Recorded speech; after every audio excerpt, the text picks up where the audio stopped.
মাননীয় ভারপ্রাপ্ত চেয়ারম্যান জনাব তারেক রহমানের নেতৃত্বে আমরা আগামীতে একটি সমৃদ্ধশালী বাংলাদেশ, একটি মানবিক বাংলাদেশ গড়ার লক্ষ্য নিয়ে যিনি কাজ করে চলেছেন, আমাদের সেই প্রিয় নেতাকে আমি কৃতজ্ঞতা জানাই। প্রিয় উপস্থিতি, আমি কৃতজ্ঞতা জানাই আমার এই পল্লবী এবং রূপনগরের সকল নেতৃবৃন্দ সহ সকল এলাকাবাসী।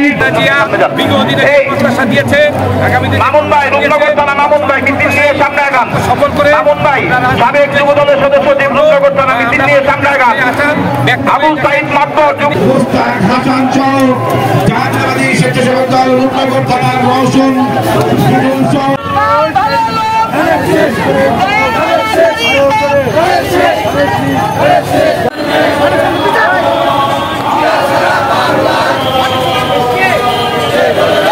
Action!